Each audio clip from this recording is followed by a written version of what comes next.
Now that we have looked at the interactions among thoughts, emotions, and feelings, let's focus on thoughts. Our thoughts can be conscious, intentional, and purposeful, like when you're purposefully working on a homework assignment and thinking about the content. Or our thoughts can be automatic, like a reflex. Automatic thoughts are the thoughts and images that automatically pop into our heads.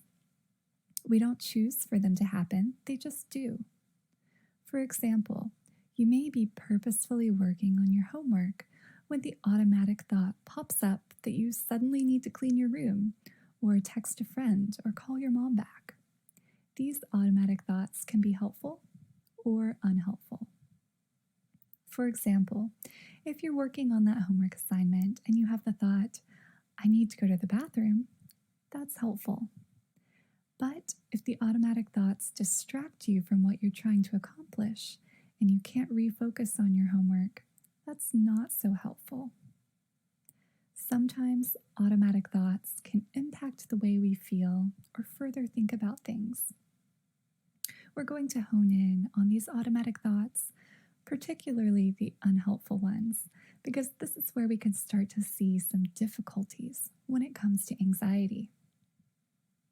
Let's talk about some examples of automatic thoughts and feelings that might go with them.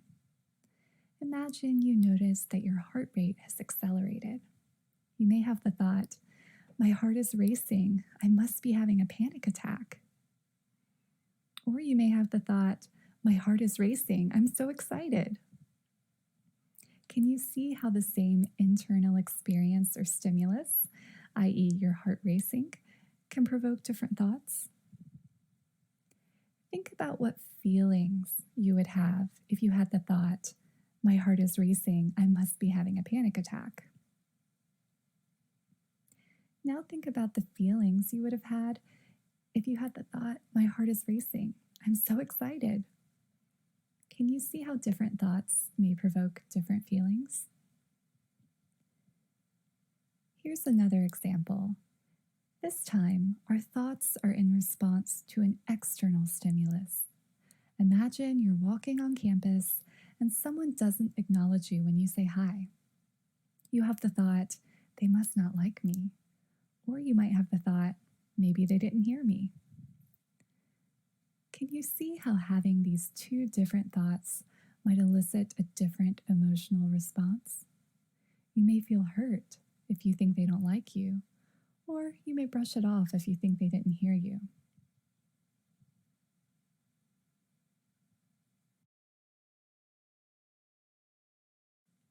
Let's consider the example situation from last week, the example of being invited to the party. In this example, the person had the thought, no one will like me because I'm so socially awkward. Think about how that might impact his or her feelings or behaviors. Now, considering everything we've just talked about, let's take a look at your own anxiety-provoking situations from your homework assignment. Remember when we talked about how thoughts, feelings, and behaviors all interact? Well, automatic thoughts can impact the way we feel or further think about things. Taking a look at your homework, is it possible that any of the thoughts listed were unhelpful automatic thoughts? You might want to take a moment to write down an example of an automatic thought that came up for you. I'll give you a moment to do so.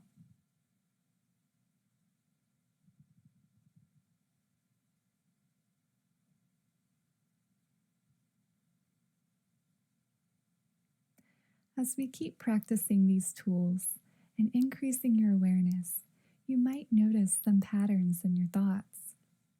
Some types of thoughts happen more often than others. We'll talk about common patterns that people may experience in the next video.